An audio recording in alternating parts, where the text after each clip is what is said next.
We're talking about shooting video for the local church and the web. I brought a camera with me just so that we could shoot a little video and you could get some kind of idea in your mind of what I'm talking about as we talk about stuff. One of the things I like that Elder Harp said earlier is that when you're shooting video, you shoot video, and especially if you're going to put it on the web, but even if you're shooting it at your local church, because a lot of churches now are going into shooting video of their service and they pass it out to somebody. One of the things that I learned is that when we shoot video at our local church, because we would say, we're just going to shoot this for our church and pass it to the sick and shed in or whoever, and what we didn't realize is when that person watched it, they sent it off to their cousin in Texas. And then they'd watch it and get a blessing for it. And so then that person would say, well, you know what? I know this lady who went to college with me, and she's really, you know, she could be blessed by this. So she sent it off to somebody in Florida. So I said that to say, you may think that you're shooting video to be used as one purpose, but you don't know who, once you make that into a DVD or you put it on the web, you really have no control of where it ends up after that. And so I had to work with the people in the technology ministry at my own local church to tell them, listen, no matter how much gear we have or how much budget we have, the first clue for us was to do the necessary training so that when we provide a product and said that it is Christ's product, which is basically what we're doing it to the best of our ability. We don't want to put anything out that would be an embarrassment to the church. So you can't, so we practice at our church that you don't just shoot something and put it out there saying because it's just for these people, because once you produce it, it's everywhere. You don't have any control after that of where it ends up or whatever. So we always started with training. To me, training is like the number one asset. Our church, Pastor Harp already told you that we are my wife and I own a production company. Two things. Well, let me back up and say this.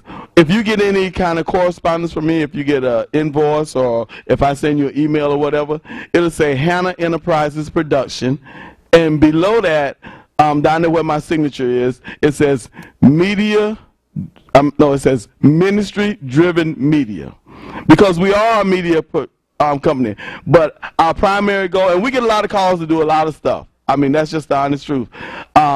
We probably get more calls to do non-Christian based stuff or non-Christ center based stuff than we do to get things that are Christ based.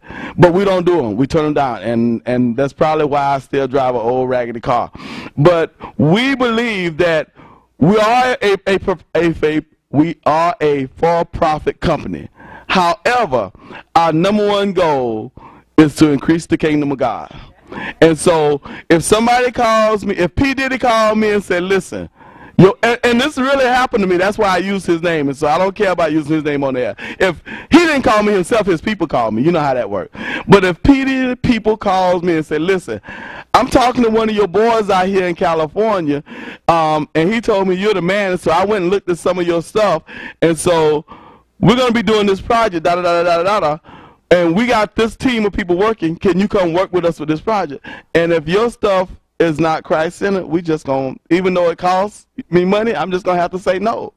Because first, we are intentional, to use Pastor Harp's word, we are intentional about making sure, that's the president's word.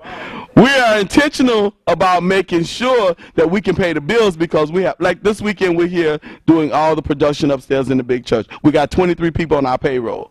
So those people look to me to help them pay their mortgage. But also, I'm also responsible for making sure that whatever we do, glorify God, or else we're in the wrong business. So our media is ministry driven. I said that so we could establish some groundwork as we go. So now with that being said, we then try to make sure that everything we do is pleasing. You know, we don't want to do anything that's like second base for God. We're going to do it. We're going to do it right as best we can within the budget. Now I want to go from that quickly because Pastor Harp doesn't give me all day. At my church, I'm the director of technology ministry. and it's a big long title, but it don't mean much. It just means all the other folks get to tell me what to do. But what we did was to try and make sure that all the different ministries that relate to technology work together smoothly, is we kind of link them together. So under my title comes the sound person, the videography, duplication, and all that stuff they have to do with, and the screen presentation, all of that stuff. All of that comes under those same one title. Now at our church, we didn't have budget. And Pastor Harp has, for the last 2 or 3 years, we've done a workshop for Pastor Harp at camp meeting on how to do media ministry at your church. And we started by doing how to do media ministry at your small church with no budget. And a couple of people in here have been in that workshop. And so we told them, listen, if you can't do nothing else, see if you can get some donors, somebody, go to the pawn shop and buy what you can buy, or buy it off of somebody, or use your stuff. Now, I'm going to tell you how that played out at my church. We didn't have money to buy the stuff we needed, but we wanted to be able to do internet TV and all that kind of stuff. So the stuff that we own on the weekends when we're not on the road doing conventions like this, we put it in the church, and it live in the church, and the church get to use it for free. So on an average basis, we probably put somewhere in the neighborhood of about $200,000 to $250,000 of gear that we own personally. The church gave us a room. We took it in that room, we set it up, and we let the church use it on Sabbaths for free. Because I wanted the ministry to be able to do what it needed to do. And so I talked to a good friend of mine, I ain't gonna call his name, Pastor Roscoe P. Coltrane, yesterday. He's like, listen, when you don't have budget, you just gotta do what you gotta do.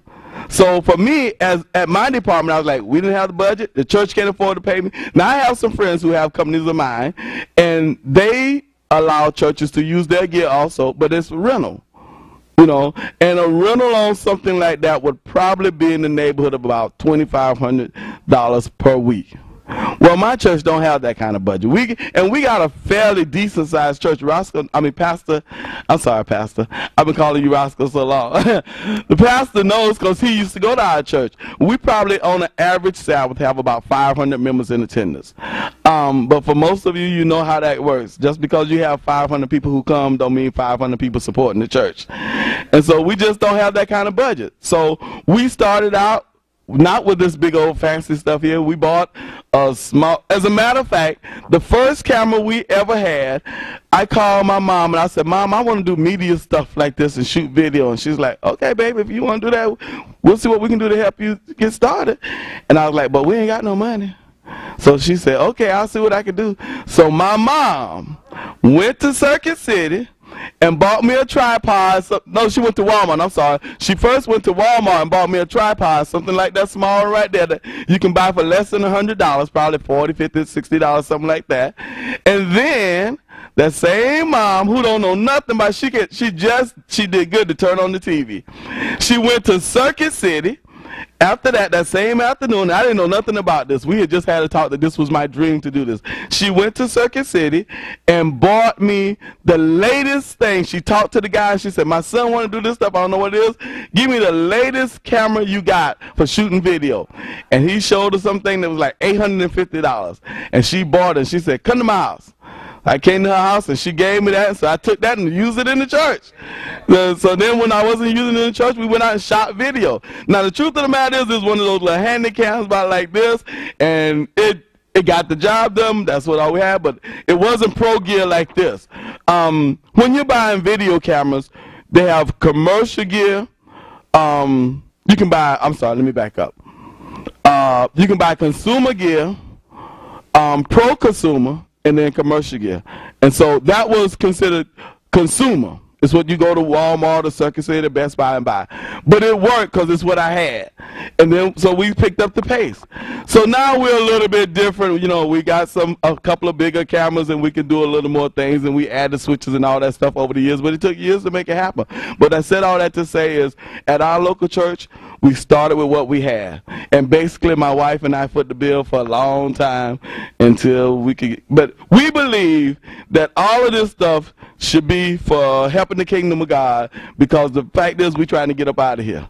And so If it's my stuff, it's when all I had was, when we first moved to Huntsville, I'm telling this last story and I'm going to stop. When we first moved to Huntsville, all we really had to help the kingdom of God was when we moved to town, a gentleman who worked at Oakwood College had an old station wagon that they used to use, but they had outgrown it because their kids had grown up and left home. And so he sold us that station wagon for $400 because our car broke down. So we used that station wagon to go pick up kids on Sabbath morning from Oakwood College and bring them across town to our church because that's all we had. And then when we could buy another car, we took it and gave it to a theology student, and he used it for 2 years, and he gave it back. And then we let somebody else use it, and he used it for about a year, so he gave it back. So we just believe in whatever you got. If you don't use it for the kingdom of God, you just wasting it. You don't even need to be it. I'm a steward of it. So I said all that down. We're gonna move on to shooting video. We did a workshop for Pastor Horton here in Birmingham about a couple of months ago.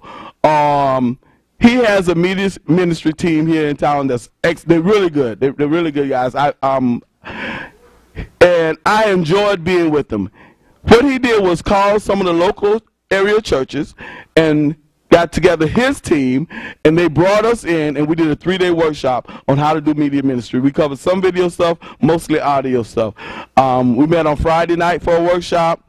Then we stayed and did church with them on Sabbath to watch how they work. And then after we studied how they worked, then we did a Sabbath afternoon workshop and made some pointers on how they were doing something right or what they could improve on. And then on Sunday morning, we did a workshop. And the way we do a workshop is we always bring tools with us. And so this one was mostly audio, so we brought in a full sound system. And we said to them, take all of this apart, and then we let the individuals come up, you put it together, you make it work with your own hands, and then now you understand what all the different pieces of the puzzle are. So when you get back to your church and do it, because you can't tear yours apart, because that's just issues, but my practice when you can tear it apart. So when you get back to yours and do it, you now really have a good understanding of what all these things do and how to make them work. So we did that, and now I'm doing that back at my church in my city. We believe that, again, the best trained person is the best tool that you really have. So let's talk about shooting video. Shooting video, I'm going to say the first thing you can have is the best trained person you can have. Other than that, the next best tool that you're going to have is going to be good lighting. If you're shooting video and you don't have good lighting, you're killing yourself. You're shooting yourself in the foot. Your video, you can have the cheapest camera or the best camera on the market, but your lighting is going to make the difference.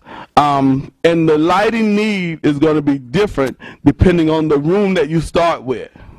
At my church, we have a great setup. Because of the lights that's in the church, other than the lighting that's in the church to light the church, we have a little row of lights probably just about like this here that I turned off, and that's all the lighting we have. And the video looks great. But I think it's a combination of things, the color of the room, the windows, the lights that's already there. Now somebody else's church may not start with that, so they might have to have a whole lot of light. I saw your hand. Yeah, I want to talk about light you brought me back to yesterday. That was good lighting. Because there's a difference between it being dark in the audience where you're sitting and being dark on the spot where I'm shooting. You see what I'm saying? If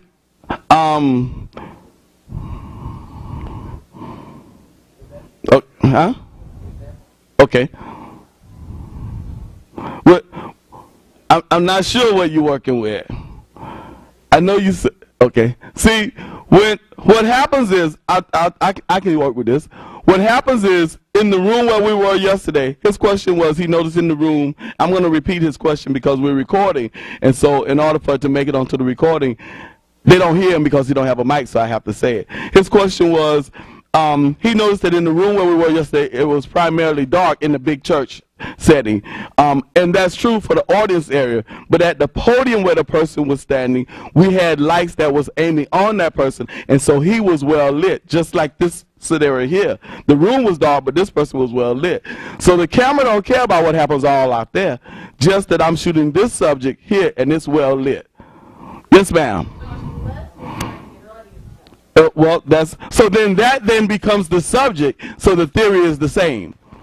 You see what I'm saying? So she's saying now, the fact that the subject who was standing at the desk was well lit, and so the camera was focusing on that person, so that worked. But if another person was trying to shoot the audience and the audience was dark, then that doesn't work. So now what we're doing is transferring the subject from the podium to the audience, and if that becomes the audience, then you need light there. You see what I'm saying? Light is your second best tool other than a well-trained person. Yes, ma'am. Well, no, what I'm talking about is turn this light on here. So if your preacher's up at the desk preaching, the church will be dark if he wanted like that, but you need a light shining on him, who's the subject that you're recording. You see what I'm saying? So then that's your second best tool other than the well-trained technician. Then other than that, you need a good camera. I mean, the truth of the matter is, I've had to try and work with my church to get them to understand that you get what you pay for. Now, I told you already that when I first got started, I started with a camera that my mama bought for me, that she bought brand new from Circuit City, and she paid $800. And it worked. I mean, you know, if it's what you got, it's what you got. About 2 years ago, someone came to my workshop. The conference I told you the conference get us to do these workshops at camp meeting, and let me see how much of that information I can share. They came from a church that had low budget, and they didn't have a lot of money, so she's like, you know what?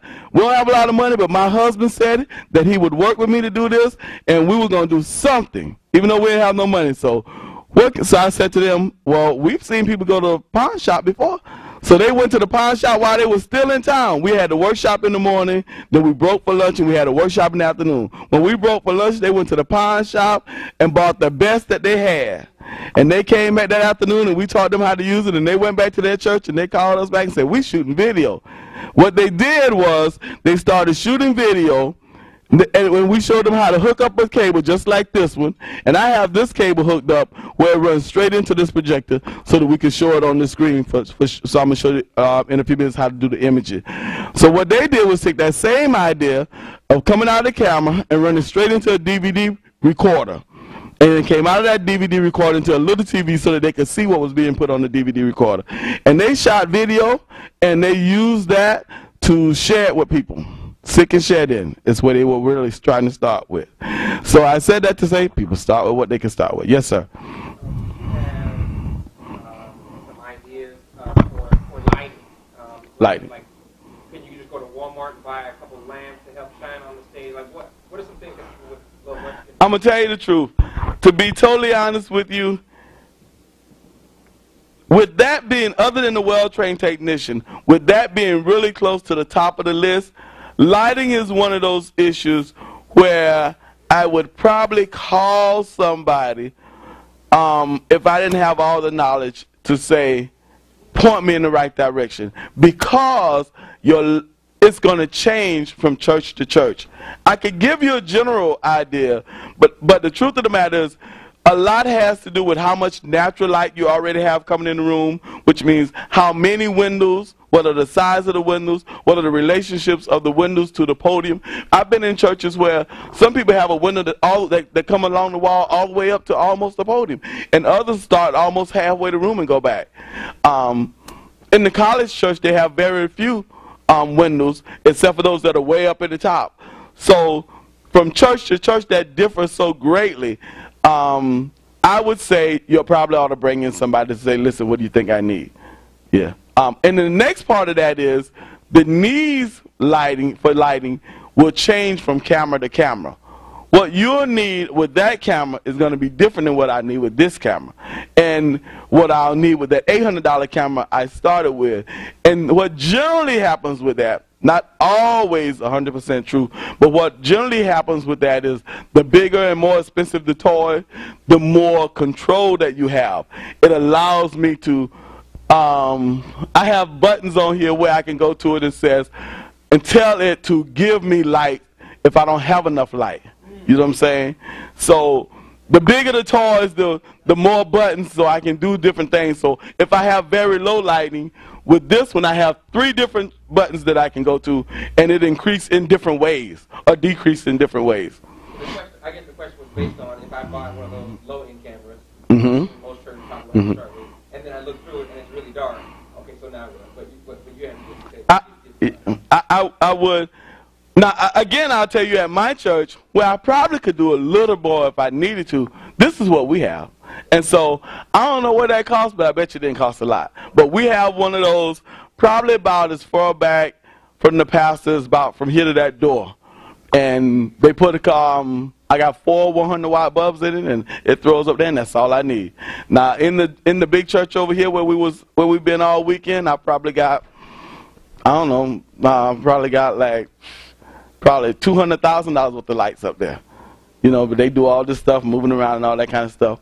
So to stay basic, you still need to make sure, it still differs from church to church. I guess that's what I'm going to say. Yes, ma'am. I see a hand and a hand and a hand. I'm sorry. Heat can become an issue.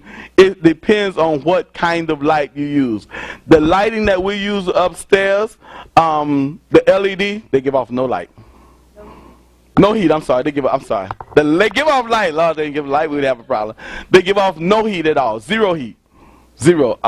So you can have as many as you want, and they give off zero heat. So it depends on and then again, we back to, are you going to buy the low end or the high end? If you buy the good stuff, no heat. Yes, ma'am. When you say call somebody, define somebody as a lighting technician? Yes, ma'am. I would, because it doesn't help if you call somebody who don't know no more than you know and ask them to help you solve this problem. So it may not necessarily be a lighting technician. It really could be a person who lives near you or somewhere close to where they can get to you who has a good understanding about videography and what you need for light. You could call a lighting technician in, and I don't mean a lighting technician like an electrician who you come and fix the wall socket. Right. Somebody that does photography with that. Probably more videography than photography, because even though the worlds interchange a lot and they're really close, they're not exactly the same. Okay. I'm sorry, give me 1 second, y'all. I'm sorry, y'all. While I'm down here doing this, that's all I have. Yeah. You know, my question was asking, do you always travel with your own light? We do. Yes, sir. And that differ from venue to venue. A couple of months ago, we went with the women ministry to Knoxville, Gatlinburg, up there to do that. And it was a smaller show than the show that we did up here. So we traveled with our own lights, but it was a smaller rig. So the answer to your question is yes. But how much differs depending on what I'm doing in the size of the room. So now, what we're going to move to now is talking about what video should look like. And I'm going to tell you one thing that's a really good, inexpensive way to get training. A really good way to get training and a really inexpensive way to get training is to study other people's work. Which is a lot of what I did when I first got started. I would go to TV on Sunday morning. And the best way to do it is to watch live events or something that was recorded live for you to air now, like a church service. So I would go on TV on Sunday morning and watch like a Joel Osteen program where they have like a $5 million budget a year for media. Crystal Cathedral, what's that boy name out of California that spends a lot of money? Frederick Casey Price. You know what I'm saying? Those boys have a ton of money for media, and so they hire people that Hollywood quality to do their church services, and then I would watch the shots that they present. How often they made the switches, what they look like, and so by doing that, I was intentional about studying it. You know, I wasn't just watching it. I would close the door. I would close the door and make it quiet in there, and I would just watch what they were presenting as a signal. Okay. And by doing that, I was like, oh, that's what that's supposed to look like. So it was a good way for me to get training. I could study to say, oh, that's how it's supposed to be done. And it didn't cost me nothing. I didn't have to go take no classes. I didn't have travel expenses. I would just close the door and study it. My teenager takes it and shoot video to look better than my video. And it's in the 25 GL2. I love it to death. So that's in the $2,500 to $3,000 range. This camera that Pastor Harp has is a very good camera because they had to come back and do something where they could make a little money. Is in the when they first came out. Yes, sir, Elder. Make your statement, but I need to make out a very, very good point. I want you to think that the communication department is rolling in money. Only reason we have this beautiful camera that's, you know, a little older now is because a ministry, ASI, 500 GL, use. donated this to us. Amen. Now we put it in perspective. Amen. You know, I can say the Lord gave us a $5,000 camera. You know, so And when they first came out, they were ranging between $5,500 and $7,000. You know how things would go when they've been out for a couple of years, everything go down. So they're now in the selling range of around neighborhood about 5. Maybe a year ago up to now, they're about 5. Yeah. But it's a great camera. Great camera. What is the one you're talking about? How much is that one? The GL or this one? No, not that The one. GL? Yeah, The GL, when they started, was in the neighborhood of about $3,000. I think now you can buy them new, probably between $2,000 to $2,500. But the truth of the matter is, I have talked to people who've gone on eBay and bought them for $500. Yeah, that's true. You know, yeah. But they shoot wonderful video. I love them a lot, especially when you come out of them not with a you know how you buy the cables that have like a little red and yellow and white? But if you upgrade from that and use the S-video cable, the signal out of them is really great. Now, to move right along, you then can go ahead, Elder. lower end. Lower, that's the lower end. No, I mean, there's got to be something around. It is something lower end than that.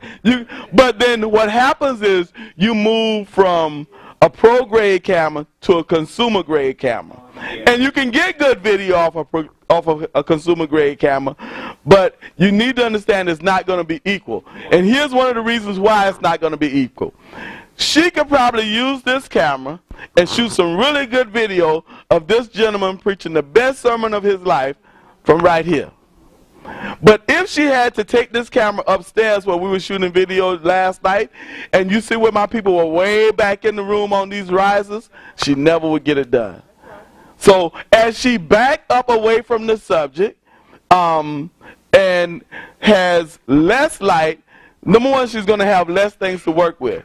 Because when you look at this camera and you look over here, I got all these buttons to work with. And then when you look over here, I have more buttons.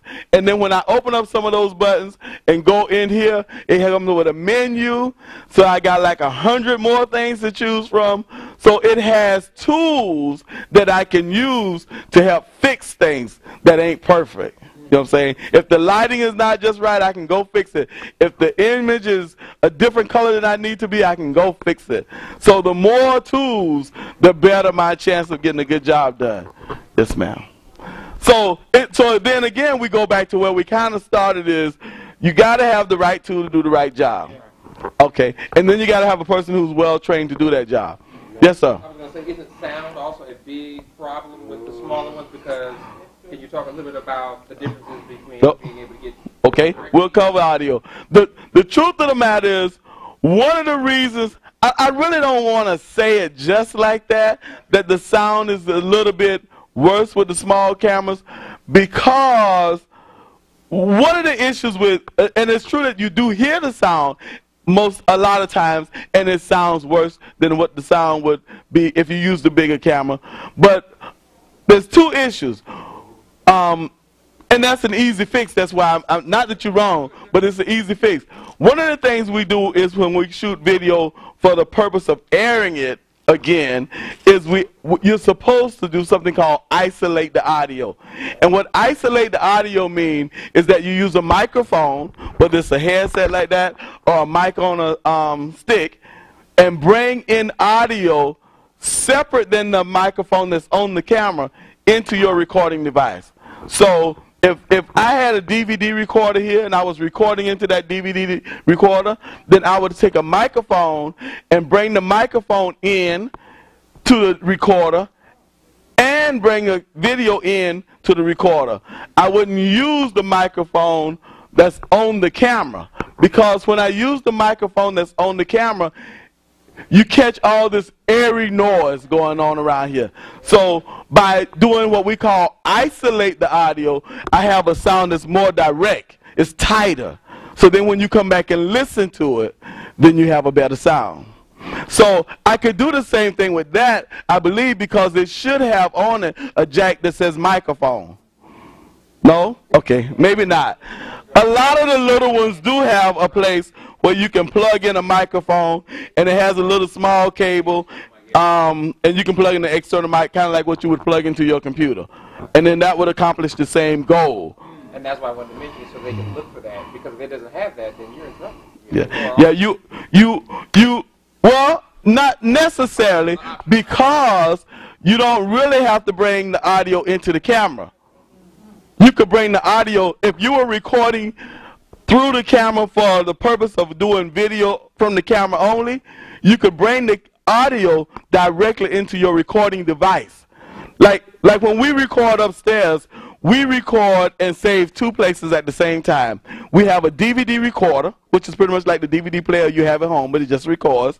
And we save our images that we capture directly to this. That's my backup.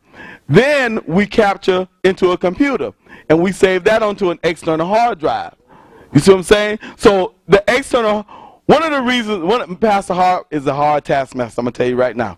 When he called me, I ain't going to say it in front of his face where he can see me say it. But I'm going to tell him my bag like this and say, don't y'all tell him I said Pastor Hart is a hard taskmaster. When he called me to do this job 3, 4, 5 years ago for officers convention, he said to me, listen, Brother Hannah, we are interested in you doing this job, but we're telling you right now, we're going to have church on Sabbath morning. Sabbath school will start around 9:15, 9:30. We hope to get out of church by 1:30, and we need those DVDs in the ABC Saturday night. Now, the truth of the matter is, that's almost to be unheard of. It's to get a good DVD that's professionally edited. Now that's the trick. To get a good DVD that has good, you don't see all these people walking in front and things and cameras moving around, all this stuff. To get a good DVD that's professionally edited the same evening in the wintertime when the sun set early and the ABC don't open at 9 o'clock at night but at 6, that's a good trick to pull out your hat. But we were able and blessed by God to land the contract because we figured out how to make it happen. It meant some tough hours for some folks. But thank you, Elder. We appreciate your patience with us. So I said that to say that we save it like that. When you save it like that, I started to say how to save your audio, even if you have a camera that doesn't have a mic input. When you're saving directly to a DVD recorder, or if you're saving directly to your computer, which you can do both, and you can save to the hard drive of the computer or to an external hard drive, we choose to save to an external hard drive because video takes a lot of space. Video will eat up your space. So we use, I want to say, and I have to say I think on this one, because we have so much stuff, I'm not really always sure what them folks take my credit card and buy. I just know I paid for it and had to sign the thing. But I think that we're saving right now to a 2 terabyte hard drive. That's what I think we're saving to. So by doing that, I see your hand. By doing that, we bring the video and the audio separately into the computer without going into the camera. Or if we were using the DVD recorder, we go from the sound system. The microphone is hooked up to the sound system, just like Pastor Harp come. And then we come out of the sound system into a DVD recorder. And so it saves in there. So then the camera doesn't have to have a mic input on it. Yes, sir, Han. I was going to say, let them know about how much memory is used. So they'll know how big a hard drive and even if they're going to do something.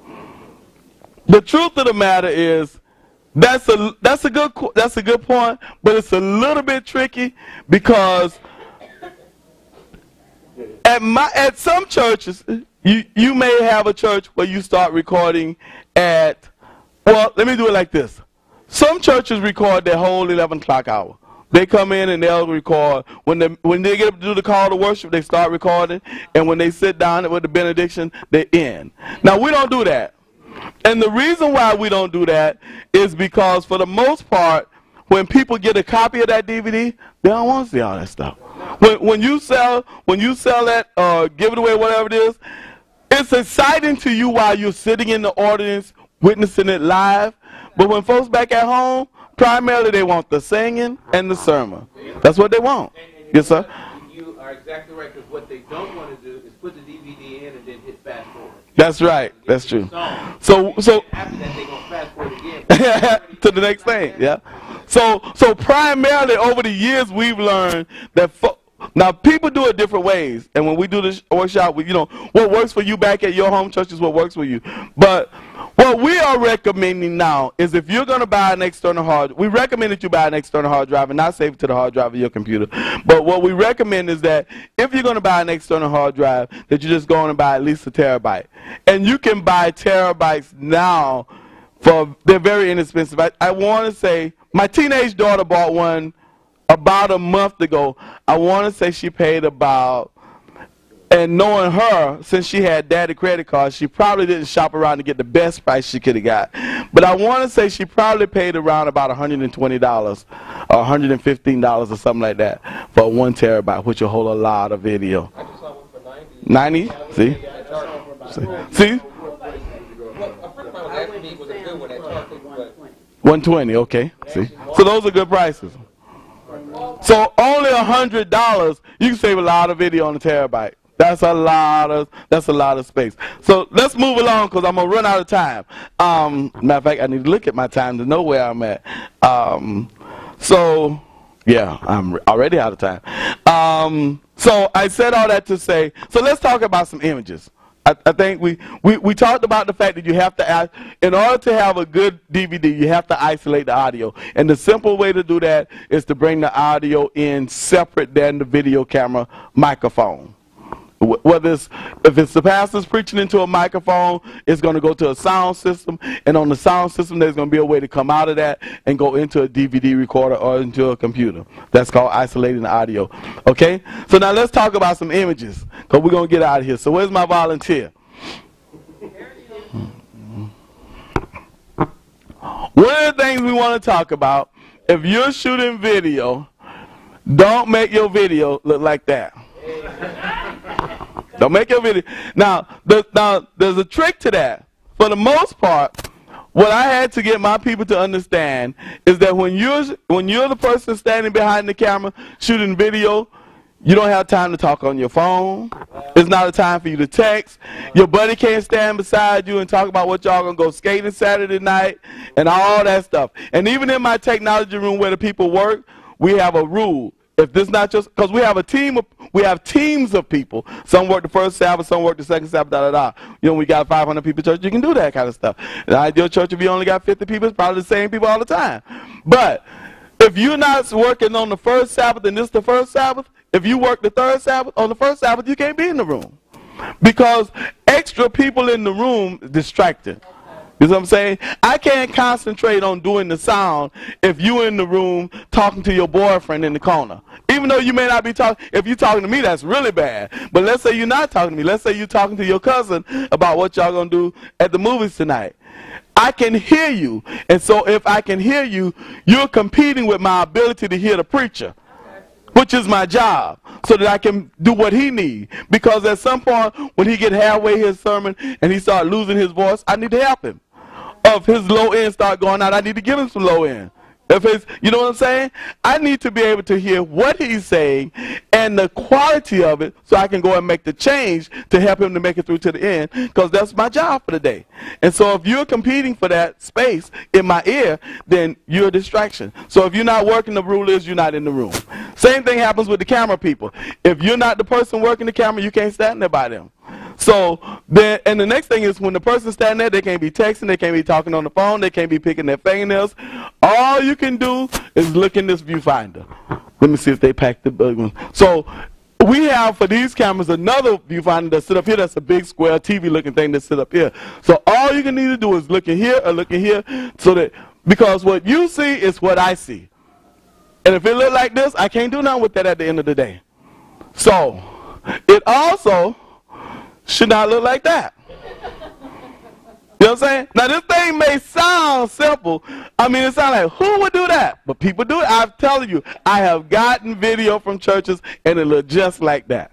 And they be like, because we own a company called HEI Production. And HEI Production is one of the companies that own PraiseVision.com. I don't know if you know what PraiseVision is, but it's internet TV. So I'm one of the owners for PraiseVision. And so people call me and be like, Brother Hannah, this man came to our church and he did a wonderful job and we want to put it on PraiseVision. Can you put it on PraiseVision? I said, well, send it to me, let me see it. When I get it, the whole thing looked just like that. And I'm like, well, sister, you know, we listened to it and it was wonderful, but you know, you didn't measure up.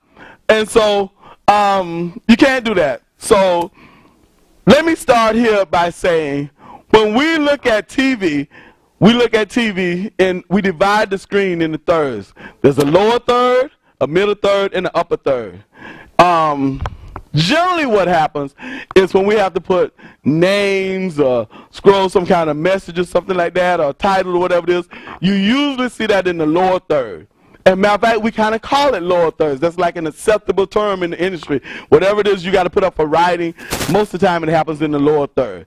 But a person's face should never be in the lower thirds. And it shouldn't look like that. If he's only about halfway the screen, that's not good. We call that headroom. You've got too much headroom. If you got all that headroom like that, it's like, I ain't sure I want to put him on my thing or not. I'm thinking about it. We don't know if he on or off. It shouldn't look like that. That's the space that you got between the top and here. Or here. Or if you're cutting the head off. So what's more appropriate is something more like this. He's in the upper third. What I'm trying to get you to see is he's in the upper third of the screen. Okay?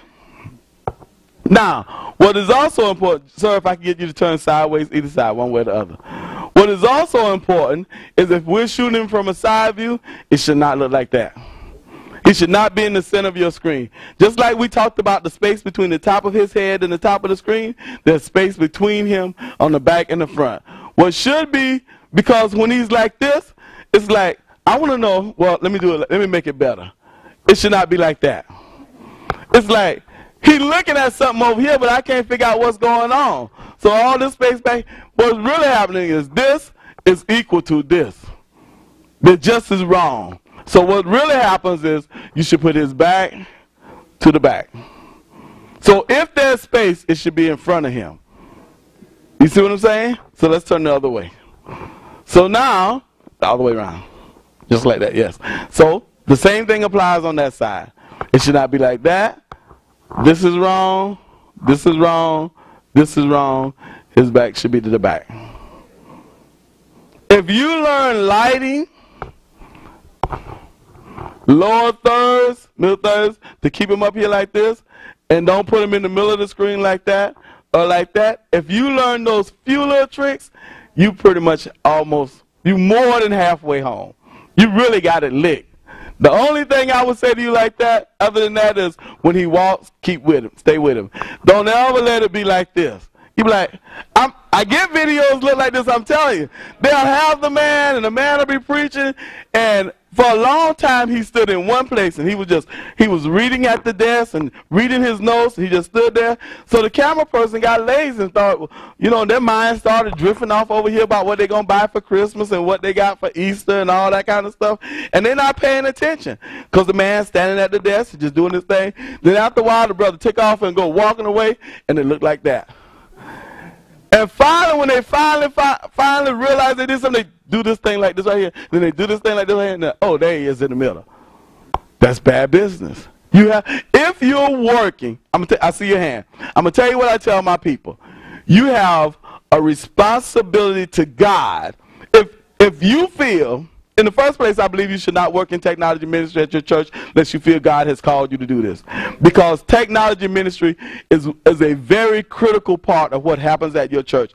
The truth of the matter is, and I tell my people this all the time, at my local church and at the workshops that we do, it is not fair to the man of God, if he takes his Bible and all his study material and he spread it out and he spent all week agonizing with the Lord and put all this preparation into the sermon that he's going to deliver on Sabbath, when he stands up on Sabbath morning to do it, if he's got a person working the sound system, the person working the sound system, whether we want to admit it or not, literally stands between the pastor and the people in the pew. If they do a horrible job, the pastor might have went golfing all week. He could have went golfing. Because if the people in the audience can't hear what he's saying, he could have went to the beach. He might well went and pick up him 2 or 3 girlfriends and gone to the beach. The end result would have been the same. If you agree, if God called you to this ministry, you don't have to accept. You could be like, God, I ain't doing it. I'll holler at you. But if you agree, you are just as much responsible for the souls that sit in the pews as the pastor. And if they be lost, you're going to have to answer. And that's true whether we're talking about the people who work in the sound system or the people who work in the video system for a video ministry that is going to be DVD or air. Because if you make an absolute mess, if the truth of the matter is, and I'm going to say this right here, and I'm going to get off of this look, because this is my pet, this right here, this run real, I get paid to do what I do, but I'm going to tell you right now, this run real deep with Brother Hannah. This will cut me. If you don't know, and I'm speaking as a sinner saved by grace who was way out there, and when God came and got me, he had to wash his arm off with gasoline and bleach stuff to clean me up. You don't know how much time, how much effort, how much resources, whether it be money or persons, that God had to put in to this one person to move them over the period of years to get them from where they weren't even thinking about listening to no message, to a crossroad where they could get just this one message this one time. You know what I'm saying? I'm telling you the honest truth. It's some folks out there on drugs, who doing prostitution, or who trafficking prostitution, or who beating their wives or whatever, and be like, I ain't going to no church. And if they home and the wife turn church on TV, they get up and get in their car and leave. Because they ain't even going to listen to it on TV. And sometimes it'll be 10 years, or 15 years, or 20 years, not where God can get them to the church, but to get them just to the point where they will stay at home when the wife even though they may not be in the room, she might put the DVD on of your church service in the front room and the brother sitting at the dining room table. But it might take God 15 years to get him to the point where he will at least sit at that table, not get in his car and run off and go get a beer, and listen. Even though he pretending like he ain't listen, he still a listen as it play in the front room. Sometimes God put years into that thing to bring that brother to that crossroad. When he bring that brother to that crossroad and got this one shot at saving his soul, when they finally say, you know what, that thing sound pretty good, that preacher preaching that road. And when he get up there, your stuff all over like this right here, look like this right here, and he be like, and now let me tell you what you're competing against. You're competing against the fact that on a regular basis, he watched the NFL on TV, and they got $1 million budget per show, or maybe a couple of $1 million budgets per show. This is where it gets deep. And he watched all these other shows that have these huge budgets. So if I'm going to watch TV and watch CSI New York, and they spend $3 million to make one show, and you only got $10 to make one show, your stuff can't be so awful that because my taste buds are up here, when I watch your stuff, it's so low down here, I ain't watching that. You see what I'm saying? I'm talking about the ministry. If you decide you ain't really in on this thing, you need to get out of the way because you're standing in the way of somebody's soul salvation. And if you stand in the way of soul salvation, you're going to have to answer for that. So I'm just giving you fair warning so you won't be able to say you didn't know, because God told me to tell it, and I ain't finna take your whipping. I got my own whippings to take. That's the straight up truth. So I said that to say that we have to be mindful to know that people watch TV all the time. And the TV they watch have big budgets. So when they come back and watch our TV, whether it's a DVD or internet TV or whatever it is, it has to be the best that it can be with what God has given us to work with. And what I have proven is if you do the best you can do with that, he'll give you more. Okay, so now let's back up. We need to be trained. We need to have good lighting. We need to isolate the audio. If you don't know how to do that, I'm going to tell everybody how to get in touch with me. If you call me, if I can answer your question, I'll answer it for free on the phone. If I can't answer it for free on the phone, I'll send you an email with the information after I found it. Okay? We need to have training. We need to have good lighting. We need to isolate the audio. Critical, really important. I'm glad he brought that out. The next thing is we need to be mindful of the kind of shots that we get. Shots should not be like this. The person should be as their head towards the top like that. They should not be off the screen. They should be on the screen. All the rooms should not be behind them. Okay? So I guess that pretty much wrap up the information that I have to share. I'll take questions. Yes, I see a hand and I see a hand. When you isolate the audio, do you still get audience reaction? You don't want, you want some kind of I guess that's a good point. That's a good point. That's a good point. I'm going to tell you how I accomplished that same goal. It's a good point that when you're shooting a preacher, you really, and one of the things is, there's 2 points. I really want to know that there are other people in the audience, that this ain't a stage presentation and the preacher is in his back bedroom shooting this thing and telling us he on TV. So if you're shooting with one camera, it's a little more difficult. But if you're shooting with multiple cameras, then let's say you got multiple, could be 2. You got one camera shooting the preacher, you got the other camera shooting the preacher, but when you're not showing the other camera, once every now and then, they could go out and show the audience. That's the video side of his question. The audio side of his question is, when you isolate the audio like this, the primary sound that you hear is what's coming from the microphone, whether it's here or on the stick. But in addition to that, if the sound is then going into a sound system and coming from the sound system into the recording device, be it computer or DVD recorder, you can also put audience mics out. That's how I accomplish that goal. I take microphones and put them out in the audience, usually 2, one on this side and one on that side, and it records clapping, amen, and all that kind of stuff, and it brings that level in at a lesser level than the preacher, so you can hear the response. You mean like mics like that, like a little regular? Yes, but I generally, you can use this mic if you have, which is built on the style of a 58.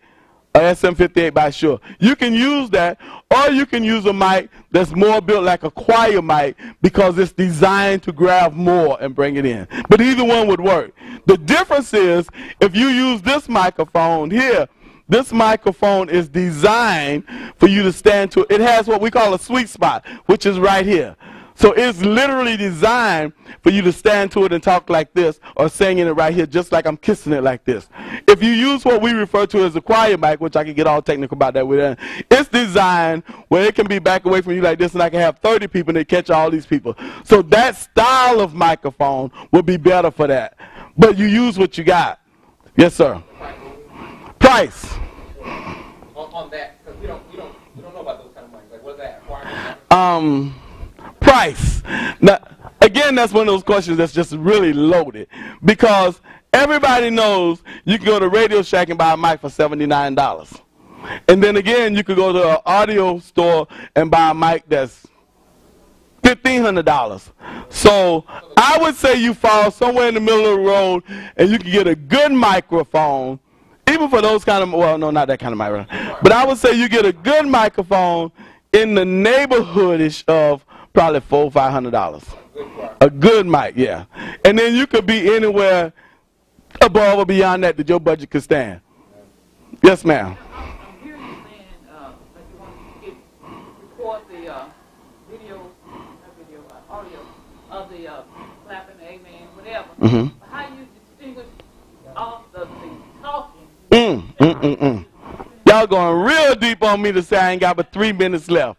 To make it really simple to you, let me see if I could, I hate to walk off your shot, but let me see if I could turn this around so you can look at the sound system, so we could try to handle this and get out of here without Pastor Hart beating me up.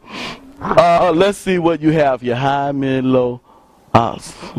When you look at a mixing console, whether it's this kind, which we call a head, or the ones that lay flat on the desk, they have what you call an aux out. An aux out is short for aux, A-U-X, aux out. Aux out is short for auxiliary. And what happened is, that's the short for, that's what it really is auxiliary, they call it aux. And what happened is, when you look at all those buttons on that, they're really the same thing repeated over and over and over again. So you can buy a mixer that has 16 channels, 24 channels. The one I'm using upstairs to do the show right now, I think has 48 channels. But what it is you look at that, and it's the same row of buttons 48 times. And on it, it might have 6 aux, 8 aux, or 4 aux. An aux means that whatever happened on that individual channel, like I'm talking on the mic now, I'm talking on one channel, and he's going to turn that up and down on that one channel. What an aux means is on that one channel, if I went to the aux for that channel, I could send that to a remote location. I'm trying to stay simple with you. So it could be that if I'm talking on aux, if I'm talking on channel 1, I could go to channel 1 and have aux 1 on channel 1 set up, so that when I talk, it would go to the bathroom. So that when you walk in the bathroom, you still hear me preaching a sermon. Or it could be that I have that set up where we go to a DVD recorder. So what happens is, let's say we got 6 people singing, and I want 6 microphones set up, and I want some of them to go to DVD recorder, and I want some of them not. If the DVD recorder comes in on aux 2, then when I go to that channel, if I turn on aux 2, then the sound from that mic goes to the DVD recorder. If I turn off aux 2, the sound from that mic number 2, will not go to the DVD recorder. So then, with that being true, since there's a button that I can turn up and down, rolling it, the louder I make it, the louder it is. If I turn it down, then it then becomes sub to whatever else that I have. You see, everybody with me? I'm trying to stay as simple as I know how to do, and then answer the question. Got a quick question about on your video, when you want to put like your words on the screen, you're using something like Easy Worship. How do you transition from the actual picture? Yeah, picture to doing that. Okay, that's a good one. He's on a presentation software like SongShow Plus or Easy Worship or some of those. Right, you need the software. That's true. And what I would do, there's really about 4 or 5 ways that come to mind real quickly. One is you can have a switcher that was set up that when you hit a button, it shows the video. You hit another button, it will show what the computer's doing. So it's a switcher that has like, most of them have like 4 options. And you plug the video in option 1, the computer in option 2, and a DVD recorder in option 3. And so when you mash that button, it changes what's shown on the screen. That's one way to do it. The next way to do it is you could bring your computer into your video switch. If you had multiple cameras set up, so you would switch in between those, you could bring in camera 1, camera 2, camera 3, and camera 4 could be the computer. So then you could shadow one over the other. That's one way to do it. The next thing you could do is you could bring the cameras into the computer, into the software. If you were using SongShow Plus, which we have upstairs, because when we're doing productions like what we're doing upstairs right now, a lot of times when people are singing congregational singing, when we put the words up on the screen, instead of having a plain backdrop, we'll show the audience people singing and the words on top of them. And you do that by bringing the cameras into the computer, and the software, like a SongShow Plus, will have a setting that says video as background. And so then you can shine the words on top of the people like that. Okay? We can work that out. Okay. I like the latter one, especially if you have lower budget. About the software, I don't really know if any of them is really any better than the other one, because they all have a basic package and you can expand it to be anything you need it to be. But I use SongShow Plus just because I like it. Yes and yes. I was just saying, is that what you're describing? Is that what, when you walk into a production room, you see all the screens, they're looking at the screens? And we got to go? Okay. Okay, I'm sorry. I was just asking, is that what you were describing? Like when you were up in the church up here, we had the big screens up and the words and stuff like that showed up. The graphics that you saw, the pictures, the songs, and all that stuff came from a computer. That's computer generated. And the computer has the ability for me to bring the video into it, and so I could choose what was my backdrop. Like, for the most part, when nothing was going on, we put up South Central Conference Officers Conventions 2011. And the backdrop in that was moving clouds, because that's what Pastor Harp used for most of his stuff, is clouds. So we made the backdrop for the songs Be Clouds. But I could have just as easily made the backdrop a video of something that we were shooting in the audience. Okay. I saw another question. Just your contact information. My contact information. The best way to get me is HEI Production, and production does not have an S on the end, at AOL.com. If somebody checks that 2 or 3 times a day, all day, every day. I have an office secretary, believe it or not, and she checks that throughout the day because we get a lot of stuff coming in and out like that. The next thing is a phone number of 256-489-3414. All righty? So if Elder Hart would let me leave now, I think I'll leave y'all alone. We put a lot of stuff on the table. Yes, sir. Do you do commercials? We shoot commercials. We have several commercials there on TV right now. All right. In fact, we shot our commercial for our technology caucus. That's true. It's still on the web now. You know, we did that. All right. Everybody good? I hope I was able to share a little bit of something that could help you along the way. And if there's anything else, you hit me up and we'll try to answer it.